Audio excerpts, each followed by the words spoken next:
thank you. All right, call the meeting to order of the June 5th Planning Board, 6:02. My name is Stephanie Slysz. I am chair of the Planning Board. To my right, I have Jimmy Tarr. To my far right, I have Doug Finn. To my left, I have John Jeffress, and to my far left, I have Lee Bell. And then I have our new administrative assistant, Lori Picard. This is her first meeting in attendance tonight. So thank you for joining us, Lori. The first item on the agenda, as always, is public forum. This is an opportunity for folks to bring something to the attention of the planning board, come to talk to us about things that are not on the agenda. So if there's anyone here that would like to raise attention to anything, opportunity to speak on anything that is not on the agenda tonight, now is your opportunity to do so. What's the status of your comprehensive plan? I heard it was 280 pages long.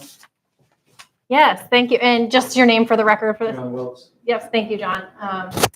John asked if the mic get that, but about the status of our comprehensive plan. He heard it was over 280 pages and was wondering how that was going. Yes, so I'm as the representative on the comprehensive plan from the planning board. We are wrapping that process up because we have to, because it ends at the fiscal year, at the end of the fiscal year, which is the end of this month.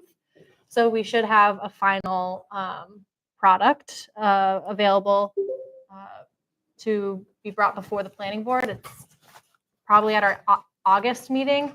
There's also conversation about maybe doing a joint meeting with the select board at the same time so that there'll be a formal presentation that the public can attend to hear synopsis about it.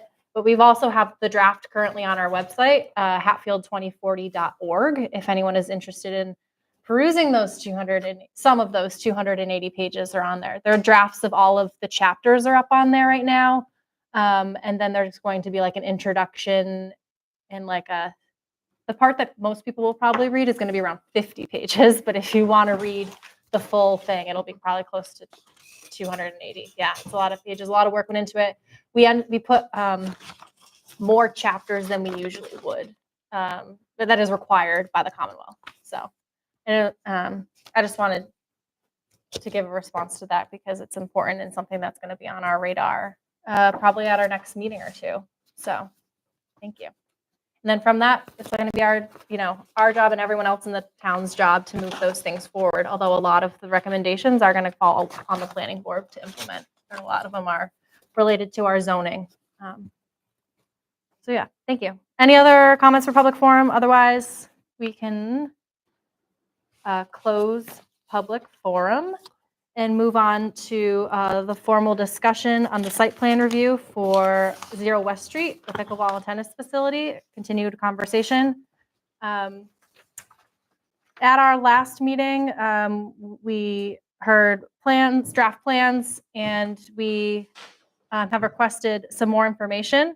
And so hopefully tonight we'll hear more about that and then get some comments from anyone in the public that's here.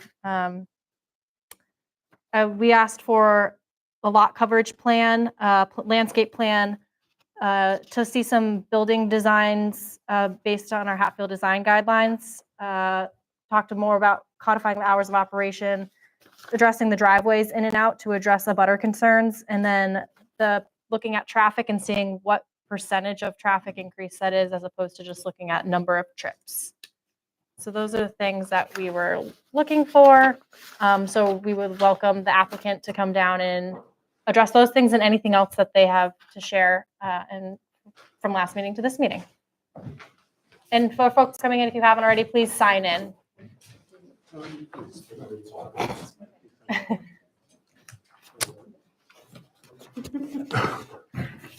And if you could introduce yourself for the record. I'm Ashley Schaefer.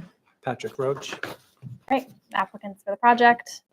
And Chris Chamberlain, civil engineer, Berkshire Design, subbing in for Jeff Squire, who was here at the last meeting.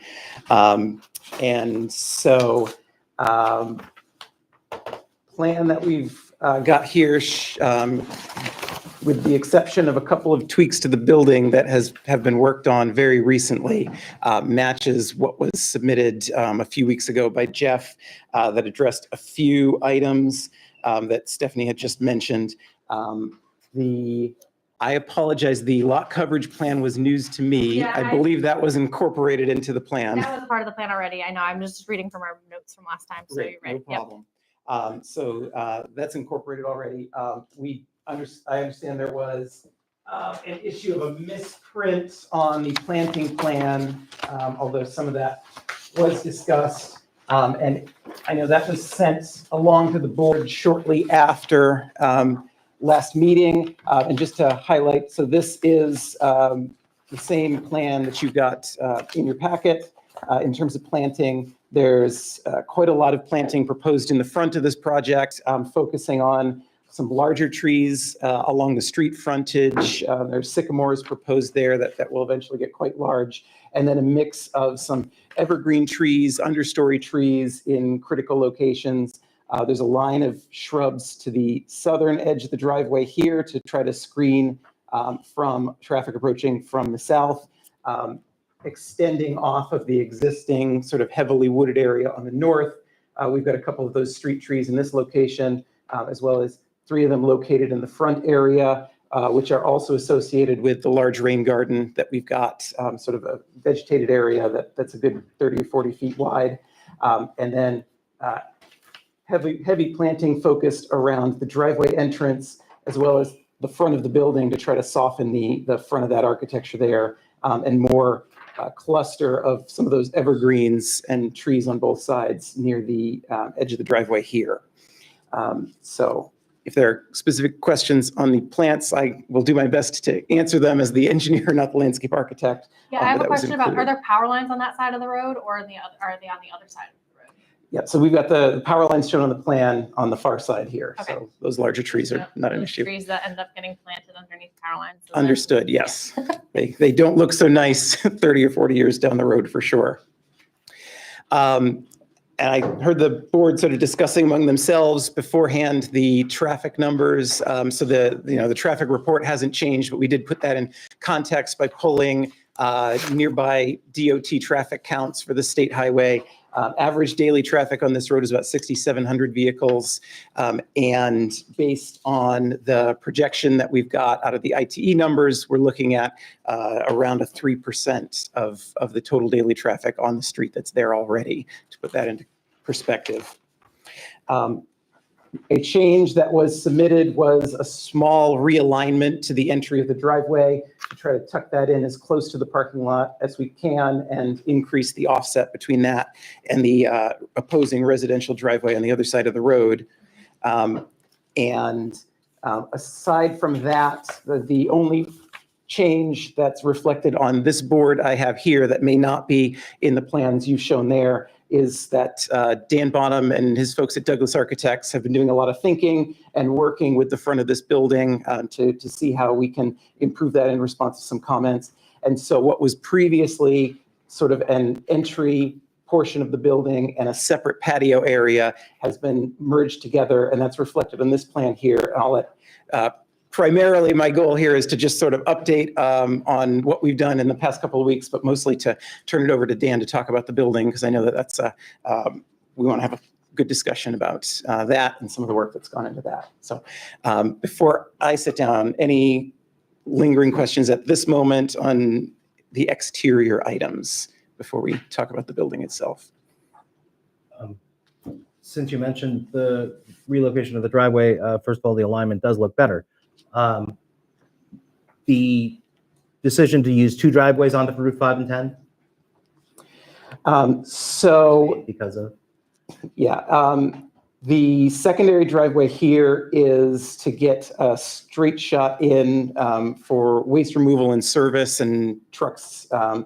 And I think with the passenger vehicles, especially coming off that road, we like the idea of working this bend in here to sort of force people to slow down as they're coming into the parking lot, as they're immediately brought into this area with lines of vehicles that may be coming and going.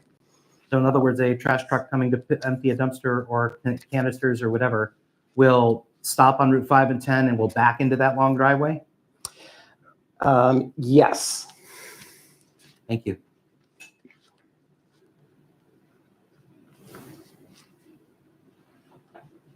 Any other questions on the updated plans before us? Wait, I have a question. So not necessarily, I mean, because this Yeah. is, Sorry, this is and- parking, so they could come in here and then back, and then, turn around and come out that way. Right there. Well, they could, there's an opportunity to Yeah. turn here. It's going to be a tough maneuver, and front load versus rear load But also I makes a just wanted to difference. say, But this is parking lot as well. that's true. Yeah, and we can take a look at this and make sure, because there is the opportunity to do a hammerhead three-way turn there. Depending on front load or back load, if it's front load, they drive right in and then would have to back up and turn around. If that's a concern, we can check that and make sure that that's navigable. And also related to, it's also supposed to be thinking about ambulance services and things like that, and ensuring that that fires can get there. Correct, yes. So this curve, probably no problem to navigate with an ambulance. The fire truck, if they want to get right to the building, this is going to be a preferable access to it. The only other question I had in regards to the exteriors in relation to landscaping, is that going to be brought up later, or is this the plan?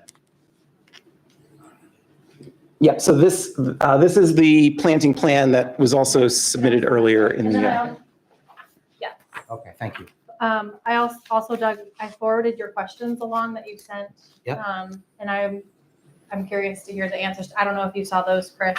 I have not. Right. Their relation to the building height and how the peak of the roof works. Oh, that I think There's gonna be more- our right, architect is going to be able to Understood. talk to a little bit more Yeah. directly. Yes. Thank you. Sorry, I thought it was a landscape specific No, question oh, there. no. Okay. I think that's it for now. Thank you. Yep.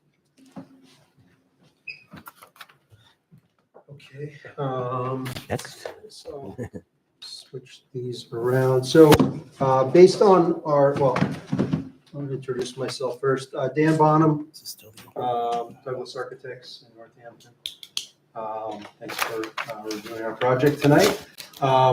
Based on our previous meeting, we had a lot of feedback about the general scale of the building and perception of it not really being in harmony with the other buildings around. So one thing that we wanted to highlight here today was some efforts that we've made to diminish the effect of the large roof. And so here's a rendering that we have looking from directly in front of the rescue towing. Mhm. This would be sort of the first view of the entry that you would see. We've introduced two pavilions in the front that have a more familiar roof line, let's say, that becomes the primary reading of the building from the street, breaks up the facade visually, and provides a hierarchy to the entrance. The building itself, I know there was some concern about a white building. We're looking at a light gray color instead of white, so it's not. Is that for the roof piece too? For the roof and for the sides, yes. I wonder if you might be able to turn that a little so the audience might be able to see it as Yeah, well. thanks.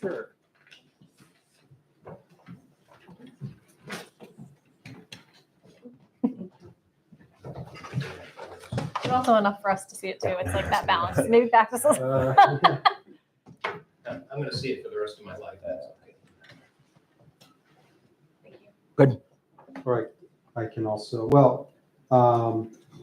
some of the other features that we've done is we've added some banding on the roof to break up that expanse of the upper level roof.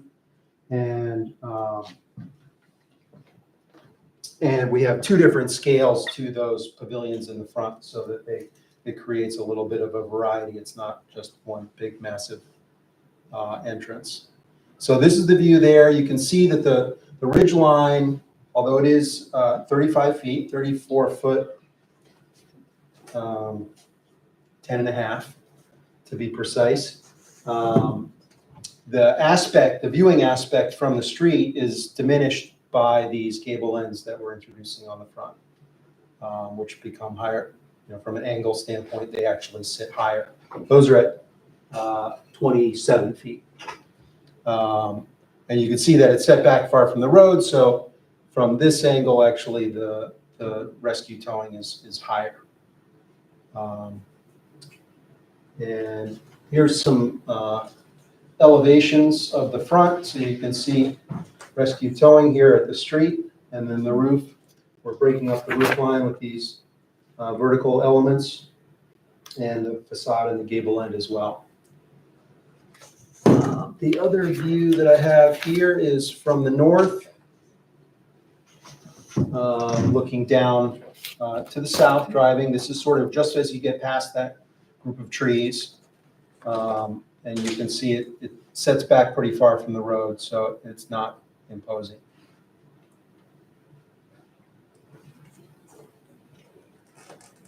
This is it here. That's right. The parking's right in front. Yeah, the parking's all in front, yep.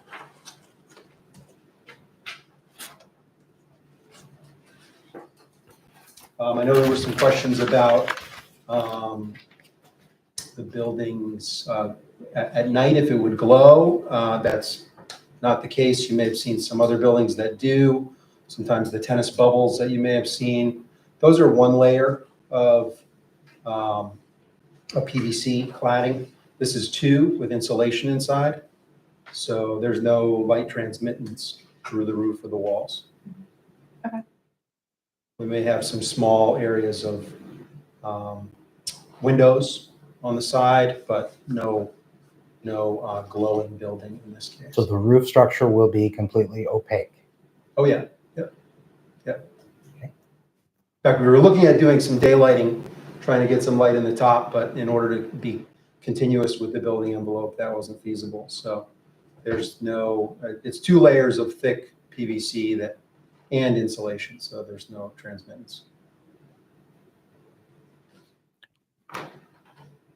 And the color of the building and the roof being that gray, would they be like all the same color? So it's like one looks like a, or the would it be idea is different for shades, that or- to kind of disappear into the background, and these light green colored gable ends in the front to be more prominent and be how the building is read from the street. Do the ridges or the peaks of those gable ends actually go, the point of the ridge, does it actually go horizontally due west to meet the ridge of the main structure? No, we can't actually go into the ridge of the main structure, so it's held off by a lower entrance structure that sits outside. So those are simply facades.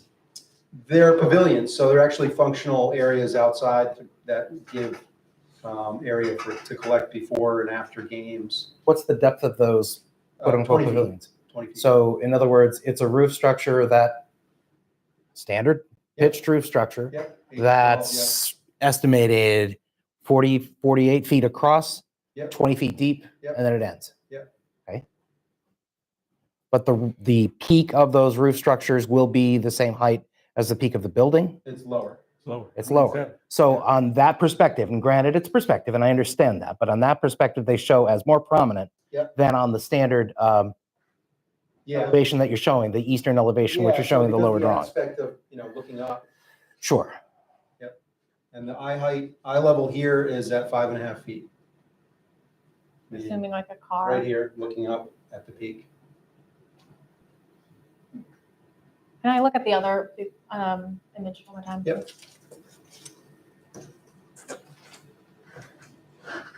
Okay.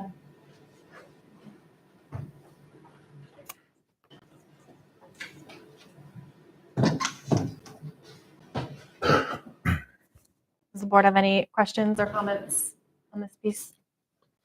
I don't think so.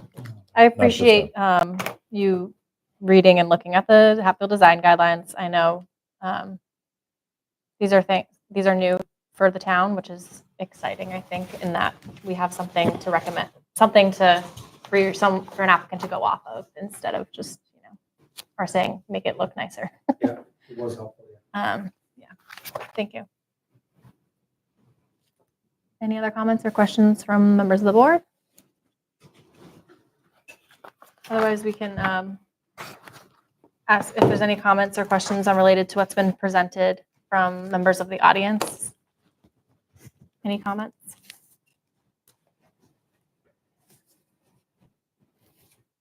Yeah, and if you mind, yeah.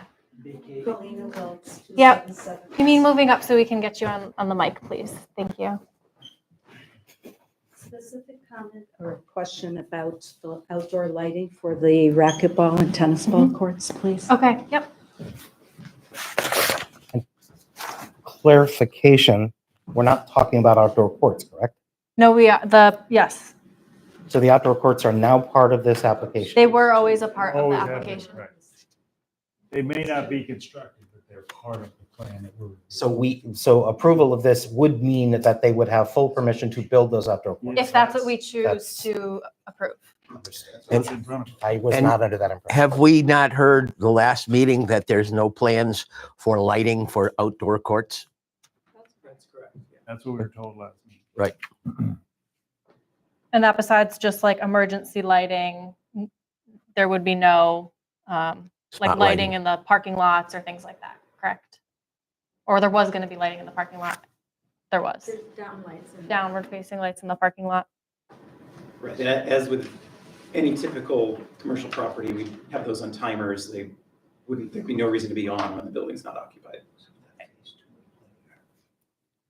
All right, any other comments from the public on what was presented?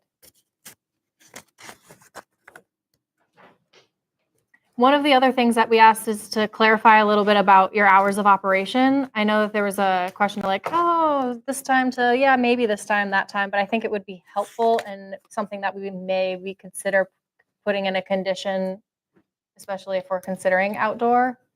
So I would like to hear more if there's been more thought about hours of operation or what would be amenable to the applicant around that.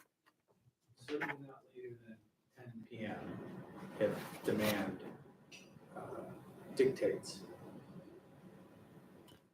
And this is seasonally? Yeah, if we're talking about. So you're not talking about 10 PM in March? Outdoor. No, Outdoor. That would be impossible. Right. 10 PM is primarily indoor situation, obviously. Are there any other comments from the public? Otherwise, we can deliberate more as a board. Yeah, Yeah. I would just say the outdoor court would be self-limiting. I mean, it's gonna max out at like 9 when it Right. gets too dark. No lighting. Or the mosquitoes carry off. Fair. Yes, would you like to move? Can you come? You need to come to the mic, please. I appreciate that. Steve Neighbor. Unclear on the phase 1, phase 2, indoor, outdoor. Seems kind of nebulous, Is this approval for The everything? plan is in front of us. Here's the plan. We'd like to do this. We're going to build the building. We may not get to the outdoor courts. That's how it's presented. We But can approve the plan as they've written it down, and they still may not build the outdoor court. Those outdoor courts are 80 yards from my bedroom. Mhm. That's why I'm asking. So if we approve the plan that they can build the outdoor courts, they can build the outdoor courts. They're not committed to doing that now, as they've told us. That's If it It's goes like well. buying a car without a motor.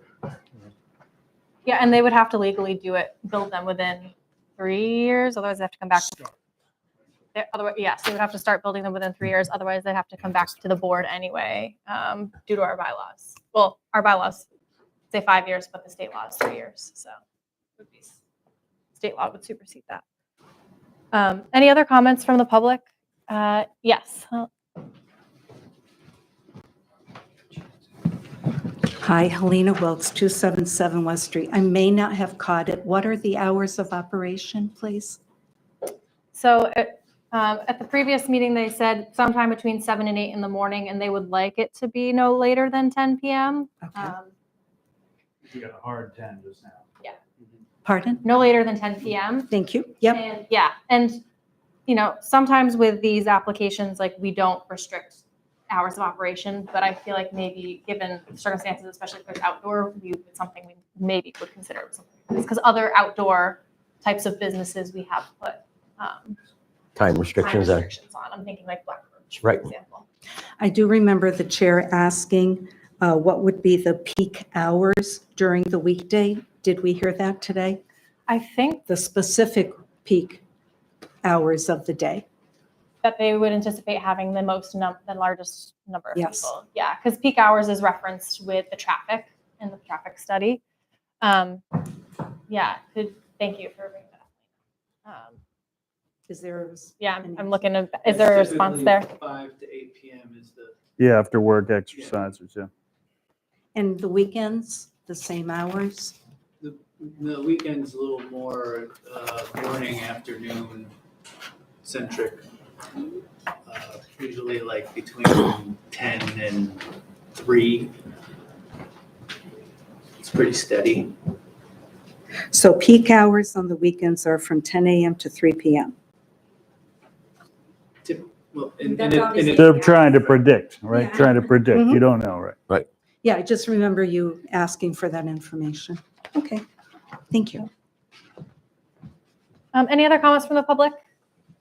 Otherwise, we can deliberate a little bit as a board here. Oh.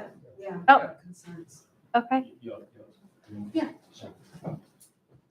I know that you said specifically about Mhm. what was presented today, but I do have some follow-up comments, and please bear with me. In making your determination of 0 West Street project, a respectful reminder of Hatfield's zoning bylaw 5.11 is needed. And I know the purposes, many people are not familiar with them, and I'm sure you are. I respect that fact. But the purpose of the section is to minimize the impacts of developments and to ensure compliance with the following goals of the town. A is about the safety of vehicular and pedestrian movement. B is to promote attractive and viable commercial and industrial districts. D is to discourage unlimited commercial strip development and curb cuts. So now there are 2 curb cuts, right, that will be involved, not just one. And C is particularly personal, to protect the rural character, aesthetic qualities, natural, environmental, and property values of neighboring properties in the town. So for me, to protect that rural character is vital. And I don't know if we need a working definition of rural, but we know it pertains to country or agriculture. And 0 West Street is in a rural community. Our property is agricultural. Other properties as well, 249 West Street grows flowers and herbs. 280 West Street has about 30 acres of farmland. The zoning bylaw 511C states that it is the planning board's obligation to protect the rural character of this established agricultural neighborhood. And I think a vote of determination to not allow construction of this project is to ensure compliance with 5.11C to protect the pre-existing rural character of farmland in this section of West Street. A vote of determination to allow construction of said project, to me, dishonors it and is disrespectful of the old and current farming community and its people. You are entrusted with respecting and making decisions based on Hatfield's zoning bylaws. You cannot ignore it. You can't dismiss 5.11C and many other sections of the bylaws which I want to explore. I know you have a huge responsibility to adhere to our bylaws. Clearly, it is far more important to protect and preserve our deeply rooted rural community and its invested people than it is to allow an unproven entity. The other bylaws that relate to this rural character I refer to 5.3.7, number 6, it's on page 41. It's just a brief statement. The requested use will not impair the integrity or character of this district. The other section that I'll allude to is 5.7A, number 4D, page 44. To preserve the unique natural or historical features. Also 5.4.7A, number 5. The architectural design, layout, and landscaping of the proposed development is in harmony with the historic rural character of the neighborhood and the town of Hatfield. The neighborhood shall be considered an area within 1,500 feet of the proposed development.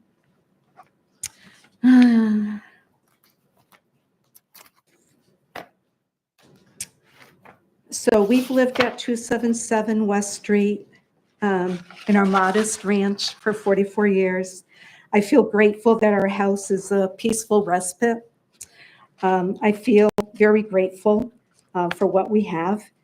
I feel, though, that if this building is approved by you, what we have quietly enjoyed will be eliminated, and our invested quality of life will be severely diminished. Please don't take this life away from us by making a detrimental of the din and the noise pollution of this unnecessary project. Thanks. Thank you. Thank you.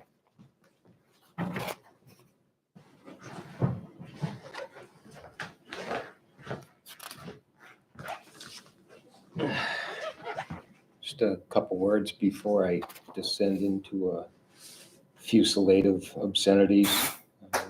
Everybody that walked into this room tonight walked by a wall of pictures. They're all farmers. I'm on that wall. There aren't any pickleball players on that wall. Those people made this town. If the farmland disappears, so does Hatfield.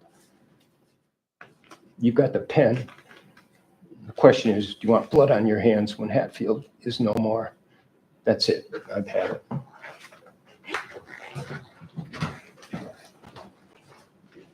Okay. I've lived in Hatfield for well over 25 years at Your this name point. and address, please? Heather Dostal, 54 Plain Road. I own a commercial business here in Hatfield, and I had at least two neighbors that came in, sat here, and were against what I did. But if you ask them now, their property values have gone up because of my property and my farm. Now, I understand we're talking a commercial building versus preserving farmland. But my response to those neighbors when I built my farm, my new farm, was you had the opportunity to buy this land and you couldn't and you didn't, and that's not my problem. Change is hard. This town really struggles with it. But we have children in this community. Our schools are struggling. Bringing a program like this where kids can do a different activity, I think will really bring joy to this town. There are many people that live in this town that know nothing about our roots. And that's unfortunate, but it is the reality of the change that this town is going through. I truly think that you need to consider the growth of the town and the direction that the town is going in and the location of this. We're not talking about something on River Road. We're talking about a property that was sold as a commercial property on a state highway that abuts 91. Noise pollution, I don't know what to say. Yes, our town is quiet. It depends where you live. I live on full street over from this, and I can hear the train like it's in my house. I can hear the highway in the winter. I can hear motorcycles zooming by. I can't imagine what it's like on 5 and 10. That has nothing to do with something like this going into our town. I 100% support Hatfield businesses bringing some more money to this town. We really need that. And I think you guys really need to consider that. As a person that's tired of her taxes going up, I think having some more people in our town to pay taxes is a benefit to all of us. I understand that we want to preserve land, but that land sat there for sale for a really long time, and we all know that. So that's what I have to say. Thank you. Jennifer Margolis, 2 Nolan Circle. I'm similar sentiments to what Heather just said. As someone who lives less than a mile from 91, I hear the train, I hear noises, but we're not talking about putting this on Main Street. We're not trying to take away farmland or anything that's special. We're talking about a state highway 5 and 10 that's right near 91. We're bringing in a business that's going to bring in recreation. It's going to bring people in to go to our restaurants, shop our farm stands, be part of our community. It's going to bring a tax basis. I know we're doing huge sewer projects on 5 and 10 that we've invested a ton of money in, and it is to bring more business because we need tax revenue. And where else are we going to put these businesses? I certainly don't want to take away any of the farmland on River Road or in our community or anything like that. I don't think anyone does. But in order to keep our town viable, I think we need to encourage businesses.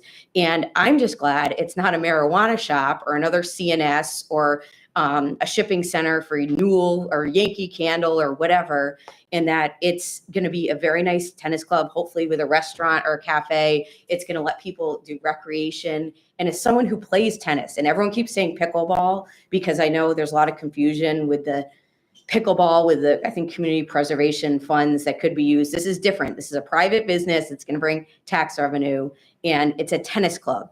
I play tennis. Until I walk into the building, even walking into the building, down the stairs into the actual court, I'm not hearing the tennis balls being hit. And as someone, if I bought a property or lived in a property on a state highway, I don't know what people expect. So in order for our town to stay viable, our schools, I feel like we have to be open to businesses. And if you're a legitimate, good faith business owner that's going to bring something special to our community, I think we should be open-minded. And I understand how neighbors feel, and I do feel bad for them. But as Heather said, there was opportunities for decades to buy that land, and nobody did, and it was for sale. And I would hate to have this business go down the street to another community and us be sitting here going, oh, well, you know. So I really hope people think long and hard. And I know a lot of people feel the way I do, and hopefully people have communicated that to the board. And thank you for your service that you guys do for the town. Thanks for coming. Thank you. Any other comments from the public? Last closing thought, please. And At the last, Helena Wilkes, 277 West Street. I know at the previous meeting, there was an allusion or someone mentioned about the opportunity for economic growth. What is the expected tax revenue from this building? Does anyone know? that is something that we aren't a part of that process. Okay. For reasons that we should be judging the merits of the project and not necessarily like seeing the dollar signs, right? Be driving our decision. And I believe the last time the owners mentioned that no food preparation would be on this property. That was my understanding as well, Thank but you. the ability to have a cafe or something Right. like There there is not a restaurant in this area. You're not going to get foot traffic. I don't think it's going to be the end all for an economic boost to the town. I can understand the appeal that is given. But I also know that 91 is very close. So that maybe some players might hop on 91 and then hop off and hop back on, but there are no restaurants nearby. Thank you. all right. I think it's time for us to deliberate and discuss as a board. But I would just like to say that I do sympathize with the neighbors in the neighborhood. Mr. Malinowski mentioned at our last meeting, like him just seeing the care that living in that property for his whole life and his family's farm. I like sympathize with how that whole neighborhood in 5 and 10 has really changed over the course of his lifetime, I'm sure, especially with 91 going in there. And like, I completely understand how it's hard to see development in, you know, and fields and areas that you grew up in and played in. I sympathize with that. But it's also the nature of the way that, you know, our zoning is. This whole area is known as, it's our job as the planning board to be looking at the whole town and looking at our planning comprehensively. And that's where our town has decided to focus a lot of its commercial and industrial development is along the I-91, 5 and 10 corridor. And that's just the reality we have right now with our zoning maps. And so again, like, I sympathize with the neighbors on this. And, you know, but we also have to do what's best in the best interest of what we think is in the best interest of Hatfield as a whole. And I understand the farmland preservation concerns. You know, we do need to do a better job in this town at preserving our farmland. You know, Hadley has preserved about 50% of its farmland. We have, we're not even close to that. I mean, Hadley is leading the way in the state. Over 50% of their land is preserved. And we need to do a better job in being proactive in that. And I think our comprehensive plan has some strategies at how we can address that. But I would also implore, you know, folks who do have acreage to look at and they want to see their land preserved in perpetuity to check out the state's agricultural preservation restriction program. That is an underutilized program in this town where the state will pay you for the development rights. I think they're matching up to 85 to 90% the market rate right now. And so I really, you know, I hope Mr. Malinowski is aware of that opportunity as well as other farmers across the town who are interested in seeing our farmland preserved. That's one of the ways that they can do that, and talk to a farmer about that if you are interested in seeing land preserved in town, because we do need to have some of that. So If I may. with that, yes. I can say that the entire board laments the loss of any farmland. And we also regret, you guys have a nice island out there. You're going to move into, what's going to move in next to you, I think, is probably your best option. There's a lot that could be moving in. You have to remember it's a business zoned piece of property in Hatfield on 5 and 10. It's not going to sit there with cucumbers in it. I mean, I appreciate what you're saying, but I also appreciate what Heather said, because she hit where I am right on the head. Everything she said was dead what I was going to say. So refer to what she said, and that's my opinion. Okay. In relations to the project and what's proposed, I'm of the inclination that we should just be discussing a potential approval of just the indoor facility. And I'm inclined to say if they want to put outdoor courts, that they have to come back to to us on that, as opposed to just approving the whole thing. That's something that I'm thinking about. I don't know what. I think that might help reduce some of the opposition on a noise level.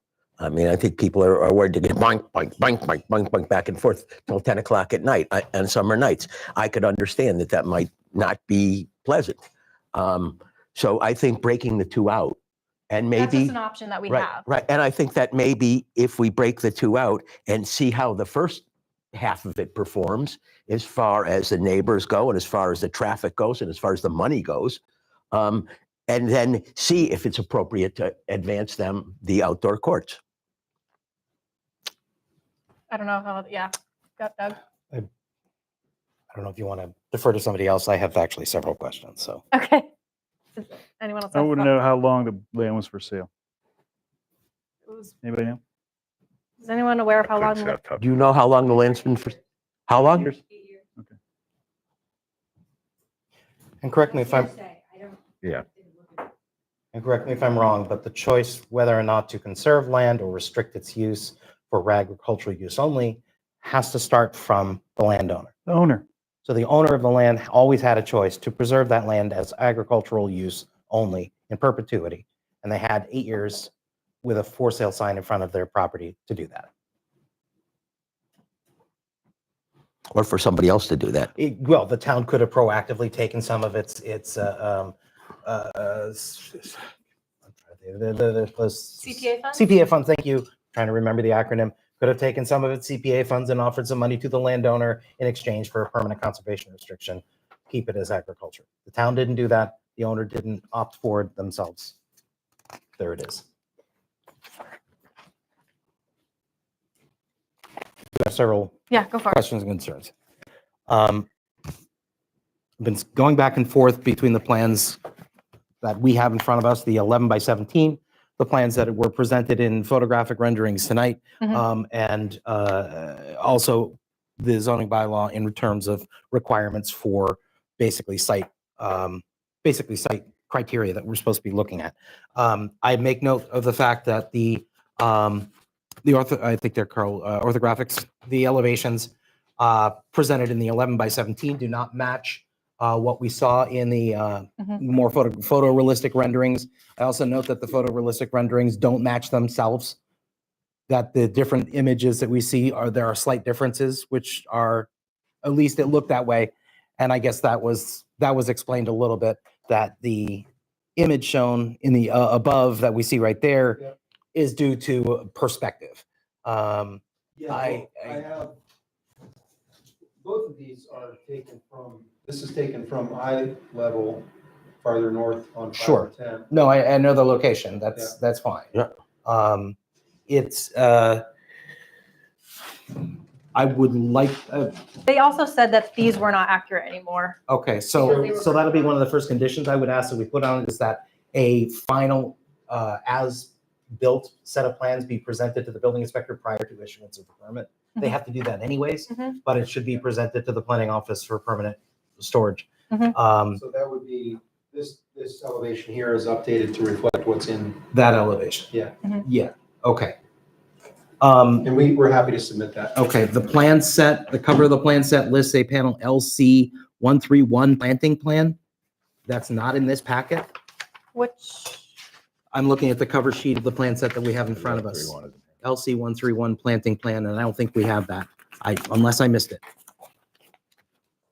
I didn't see it. yeah, we're not, yeah. There's a number of criteria in the zoning bylaw that requires, for example, that for every 8 parking spaces, there be 1 deciduous tree planted. I don't have anything to prove that that is being proposed. I can only trust that they're going to be putting enough trees in what is right now, I think, basically in a bare field, that they're going to be planting enough deciduous trees to meet that requirement. The zoning bylaws section, forgive me, I'm looking at my notes. I believe it's section 6.3.3. I believe it says that in sections B and C, limit properties to 1 curb cut, encourages shared driveways, and only allows 1 curb cut.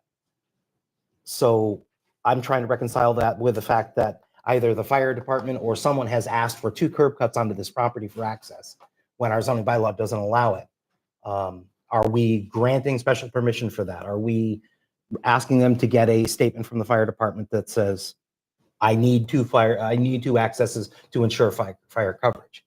I would think also that if we're concerned about fire coverage, then we're going to want to be, we're going to want to have a prepared road around the building. So that access to the Zoning law prohibits or zoning law discourages? Section 6.3.3 point B, point A speaks about traffic impact statements. Point B says no new curb cut shall be allowed that is any closer to any existing curb cut than 200 linear feet. In addition, new curb cuts on state and local roads shall be discouraged, and developers shall be encouraged to seek access via common driveway. C, additional curb cuts shall be prohibited. However, in general, 1 driveway curb cut shall be allowed per business, except that in the case of a project with multiple business on the same premises, 2 means of ingress and egress shall be allowed, and they may be constructed to be less than 200 linear feet apart. To the best of my knowledge, we're talking about 1 business on this property. That to me is not, and again, if the fire department has said we need 2 curb cuts to ensure adequate access to the lot, then fair enough. The fire I will chief- yield to. I think that other curb cut is also to assuage some of the traffic Traffic concerns of the problems, right. neighbors too. People turn in because people are coming out Right, totally understand that. And the fire chief looked at the first original plans we had, which was a similar Curb cuts. curb cut Yep. situation. So the only other thing that I want to point out, and after looking at everything, I'm more annoyed with the zoning bylaw than anything. The existing lot, according to the plans that we have here, have a mean natural grade of 166 feet. Mhm. Okay, that's the level of the field, 166. I assume that's above sea level. The finished grade on the plan, and I would have to look and determine what panel I looked at, the finished grade is listed as 162 feet, which means 4 feet lower. I'm not sure how that reconciles. The building floor level is listed as -3 feet, although it is actually at the same level as the mean finish, as the grade of the lot. After grading is done, the floor level, you're going to walk out, it's going to be flat right out to the sidewalk, right out to the parking lot. So it's not going to be sunken 3 feet where you have to come up a ramp. The ridge height is measured from the floor height. And it's at 35 feet, 10 and a half inch, or 34 feet, 10 and a half inches. The limit is 35. And to me, that says, oh no, then that means it's actually a 38 or 37 and a half, or 37 feet, 10 and a half inches, because they're starting at floor height at -3 instead of 0. How did they get a mean natural grade of 0? Well, the answer is in section 9.12 of our zoning bylaw definition of building height. The vertical distance between the mean finished grade at the structure and the highest point of the roof of the structure.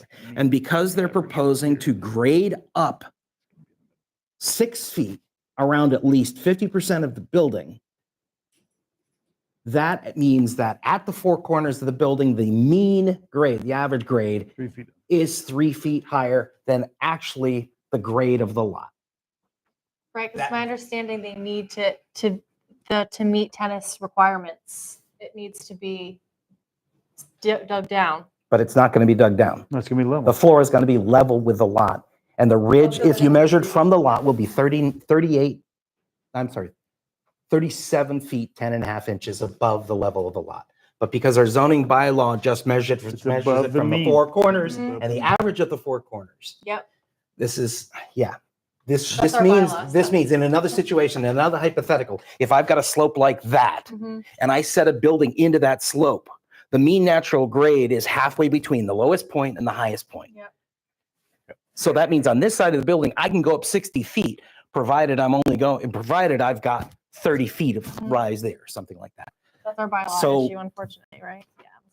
So, Assuming the exterior lighting is not going to be more than what is required by the building code, assuming there's going to be timers on any lighting on the parking lot and that they are down shielded where the light elements are not exposed. And I could point at a certain parking lot light up at a certain convenience store just up the road from it, which is blinding when you approach from the north. But anyway, another story. And provided that the planting plan shows adequate new deciduous trees being planted. It meets the criteria of the zoning bylaw. The last thing I want to point out is forgive me for futzing around and finding it, 5.5.7.b. The planning board's final action on applications for site plan review, which is what this is, shall consist of either a written determination that the project will constitute a suitable development and is in compliance with the criteria and standards set forth, or a written statement of any conditions, modifications, and restrictions which will ensure that the project meets the criteria and standards in this bylaw. Mhm. We can approve it, or we can approve it with conditions. We cannot deny it. With that site was the plan point I review. was going to make, is that So right now we're talking about something that fits what we have, whether we like what we have or not, it fits it. And it's really hard to say no right. when it fits. No, we can't. It's I mean, impossible. Basically, the town has already said, this is the kind of use we want in this area. They're proposing use in this area. There Right, it is. right. Our only job is to determine whether what they're proposing, the specifics, can be improved in any way. The only conditions I would say is, yes, I would definitely vote to approve this project without the exterior courts, because I still have questions as to whether or not the location of those courts could be moved to the west side of the building, where they would be between the building and the highway. A little bit of extra traffic noise for pickleball players who are outdoors is not going to be a big deal, but having the building between most of the neighbors and the exterior court noise would be a help. So I would definitely go for the layout of the parking as proposed, the building as proposed, in the location as proposed, but that the outdoor courts be left to a later application. I would as well vote to approve it without the outdoor courts, but I don't think we should push the outdoor courts to another date. They came to us with a plan, indoor courts and outdoor courts. Maybe we'll build the outdoor courts eventually. We can approve them now. There's nothing. They have to do it legally within. 3 years. 3 years, yeah. We've got that. So, I mean, there's nothing stopping us from approving their plan in front of us. I don't think we have I to am put that off. I am in the court, for lack of a better term, of approving the plan as presented. Yeah. Me too. Okay. That's my I mean, opinion. you're giving them half a sandwich. We like your indoor building and come back again for another round of Of, mean, of fun with us. Beat up your outdoor I think courts. that the Yeah. time, I think that the time constraints, given the lack of lighting, it's self-controlling in that aspect. I think that would be the biggest. And their concern. time constraint to get the ground broken in 3 years, or you have to go through it again for your Right. outdoor courts. Mhm. So I'd vote for the whole thing. That's your motion? Well, not motion, we're just discussing, but I'm just Okay. stating where I am. I could be persuaded that way. I just want, yeah, I just thought that maybe it would be more amenable, but if it's not, then, I mean, So are there stipulations that need to be noted in the motion? right, other conditions, I We'll mean, the talk about- conditions would be, not kind of condition, like making sure we have the updated renderings. Proper drawings, The planting Proper- plan that's missing. The planting plan. proper elevations, deciduous trees. Mhm. Yep. There is also criteria in the zoning bylaw that basically says that parking areas should be visually screened to the greatest extent possible. So that's So the something. landscape plan that Yeah, we so the want, we landscape want plan that. should identify that. And there's plenty of room between 5 and 10 and the front edge of the front Yeah, parking area looks- where that could be done. Looks like there's Um, plenty of space in there, Yeah, actually. excellent. And Yeah. then the rain garden, right, you want to put in plants that, in a rain Mhm. garden generally. Yeah, in the southwest, or southwest corner, the back left corner of the Mhm. property. Yeah. Even here, rain Mhm. garden. Yeah. Deal Yeah. breaker, Um, screen the parking lot as much as possible. So looking at the landscape plan. yeah. Because it, Plants are good. Things for I love plants. yeah. There you Lots go. of trees. Yeah. And I mean, I know that in boards past, there was really emphasis on making sure that it's not just a parking lot in the front, so it doesn't turn into a King Street type landscape.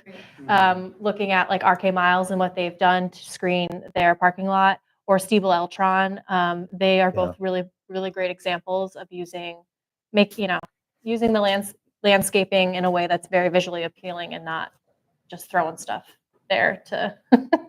And to be brutally honest, given the choice between a 35-foot high building and a parking lot, I'd rather have the parking lot be closer to the road and have the building further set back the way it's being proposed. So, Yep. And like even, RK Miles has a bunch of arborvitae in front of their Yep. Right. parking lot. don't even so see you don't cars even parked see there. most Yep. of the cars parked there. So I think, including the landscape plan to have more Mhm. screening Mhm. pieces related to the vegetation in there. One thing that wasn't brought up, Mhm. and it doesn't factor in my decision in any way, but is there a plan for using any kind of solar energy on this property? I don't know if we brought that up before. It's required to make the provisions within the building now by the building code. Right. So 30% of the roof needs to be dedicated to that. I don't know that you have any plans immediately, but it would be, the building will be designed to receive So- both with conduit and with the structural. Okay, that's what I was wondering if if it could hold it. So, okay, great. It just makes sense. Lots of big open space. Yeah. So anyway, Mhm. thanks. Okay, so those would be some conditions updating the plans with the new outdoor renderings with a planting plan that includes the deciduous trees piece and more screening of the parking lot. The lighting, And down shielded or shielded and downward facing on all the lighting. We got them I believe last that's time already on that. there. They agreed to that. Yeah, we believe that's already there. yeah, but we Yes, need a like architects condition. can Do you plan. think you would want, do we still need to condition that if that's what they're saying they're going to do? If that's specifically spelled out in the proposal, then no. No, because the approval says you have to build this exactly as you propose. I think there wasn't mention of a lighting. We have it in our meetings that we talked to them about it, and they said, yeah, downward Okay. facing, Mhm. dark skies, lighting. Then I It would, wasn't in their application materials. then I would, yeah, Is it then in I'd it? like to add it as a specific condition. Yeah. It's fine. Yeah, and we do have light fixtures specified on the photometric plan. Okay. Okay, that plan, yeah. Yeah, full cutoff, dark sky is all we do now. Perfect, Yeah. thank you. That's all Yep. we want. Then if it's on the, indicated on the photometric plan, then no condition needs to be in there. Great. Yeah, because the Dark photometric skies, plan is time part to of the go off proposal. when there's nobody around. Um, Light it up all. Yep. Doug brought up the curb cuts mentioned. Does anyone feel strongly about wanting just the one curb cut compared to the two? I think the two makes For sense, safety, but yeah. For so many parking spots. Right. And Curb cuts is not curb cuts, you gotta go to Boston, I think. You can get shot down. You can get shot right down. Your neighbor to the south got shot down. To me, the curb cut seems to be a benefit to the neighbors and the project. I think the second curb cut also is a safety, Yeah, it's a safety. Right. it's a big safety plus. I would just also just add, if there are any changes to the curb cuts that are required by MassDOT, that the applicant come back for a review of the plan. If they approve as is, great, you're on your way. So I have a question. If this plan gets approved, or when this plan gets approved, when do you have a plan to start construction?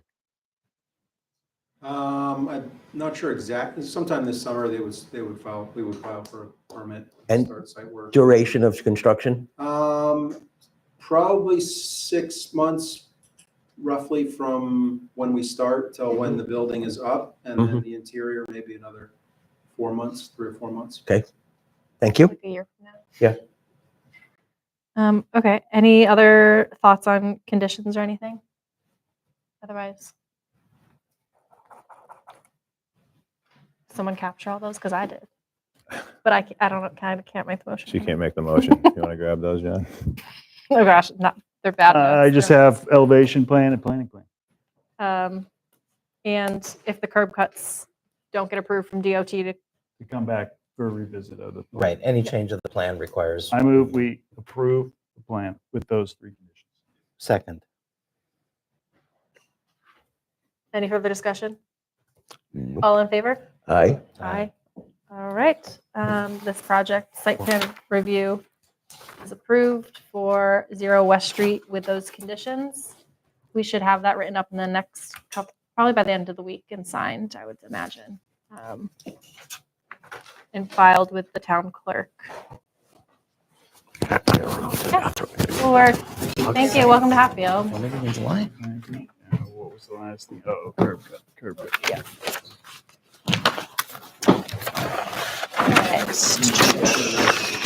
Okay.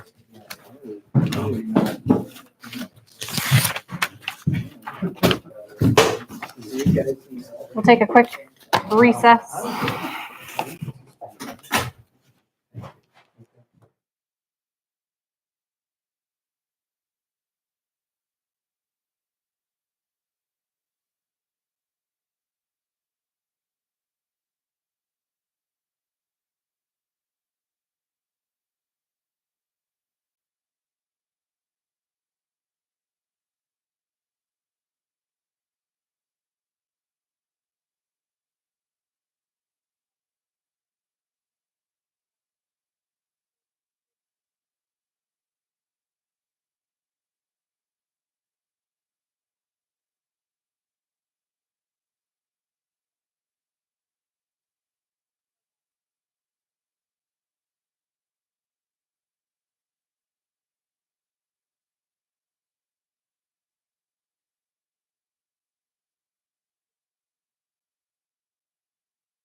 into the entire thing. All right.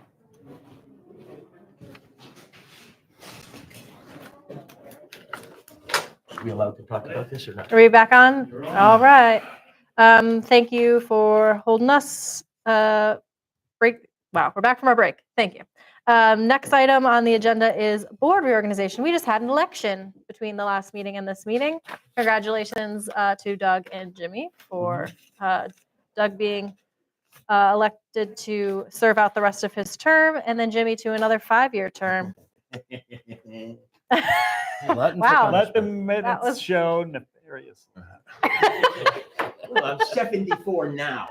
And in another 5 years, I'll be in the ancient Oh, category. he's going to be crotchety. I have means to deal with the crotchety. So with that, as we have to do every year after election, is we have an election on our board for a chair, an alternate chair. There's also Pioneer Valley Planning Commission representative, and then there's also a representative to the Community Preservation Committee. To be honest, the PVPC representative was held by Mike Poshik. I held it for 1 year at one point. I don't think they're that active, and I don't really know if they even exist anymore. Okay. But apparently, we have to still appoint. It sounds like it's right up my alley. Then. He volunteers. And then knowing that they're gonna like reinvigorate the thing this year. Five meetings a week. Unaggressive meetings. 5 meetings a week. 3 meetings a week. Morning and noon. I and nominate night. myself for that position. I know I said last year that this is my last time. Well, I tried to get out of being the chair last year, and I was told no, basically. And I mentioned it, floated it around at meetings previous, and was also told I would be outvoted. So, Unfortunately, I make a motion.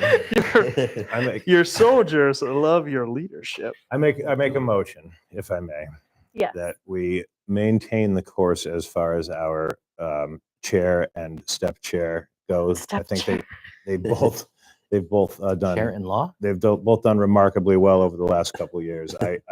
I see Doug's vault of knowledge eventually progressing into that position. Don't Yeah. threaten me like that. And I think that you are the strongest person, and you do a really good job, and we really Second appreciate that. Second and thirded. Oh, geez. Okay. Thank Heavy is the you. head.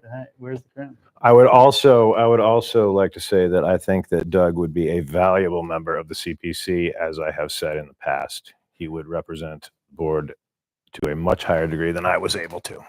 So that would be my recommendation. I'd for be willing to if do he was that. willing to do it. Sure. That's great.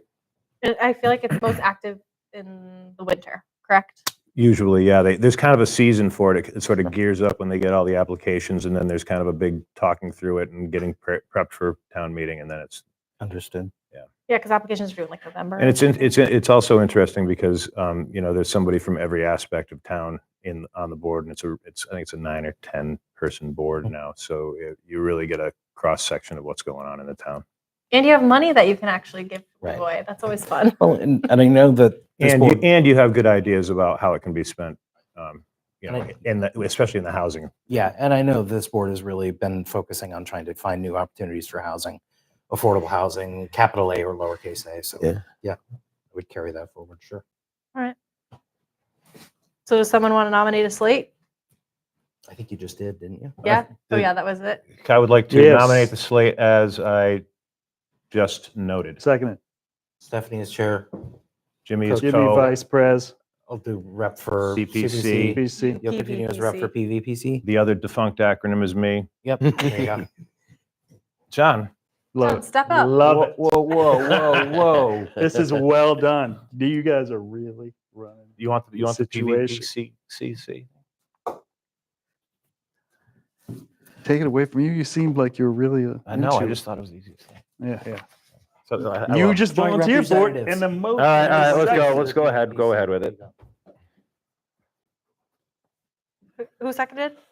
Did somebody second? I will second that. Any David Lee. any discussion? All in favor? Aye. All right, the board is reorganized. Congratulations. Congratulations. Let the meeting show. Nice work. Thank you. Let the minutes Stephanie. show. Honestly, we appreciate your hard work. Welcome. You didn't do such a great job at this town meeting. That maybe we would, have Uh, mutiny here, but thank you pushed that through. So Good thing it was smoothly. the last two agenda items at 9:30 at night. Right. We were like, um, we'll pass anything at this point in time. We will vote for rotten eggs right now. Just let But us see, go you guys, home. you haven't been to some of the older town meetings when there were some people that came somewhat inebriated to the Yeah. town meetings, Oh, and the end didn't go any better than the beginning. oh, Let interesting. me tell you. Let's wrap this up before we get off color. Right, right. We've got some Right. meeting minutes to Oh, approve. okay. Thank you so much. Several? Yes, we've got April 10th and May 2nd. Thank you so much, Lori, for putting these together. What a crash course into the planning board, I'm sure, watching those meetings. April 10th one was related to 137 North Hatfield Road, the Omasta project. Looked it over, seems right. All right. Can I get a motion? Unless people want to take a second to review.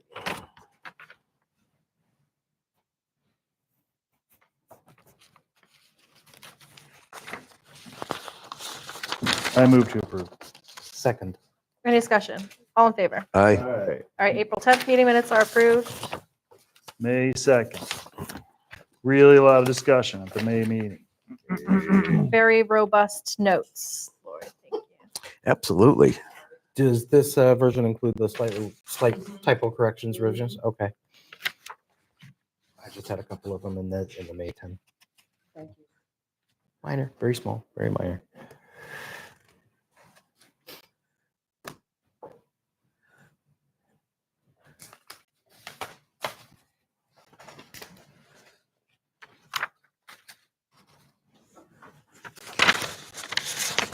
Can I get a motion? Motion accept the May 2nd meeting minutes. Second. Any May discussion? 2nd, is it May 2nd? Yeah. Okay. Me too. Any May 2nd. discussion? All in favor? Me, man. The seconded. All in favor? I Aye. May 2nd meeting minutes are approved.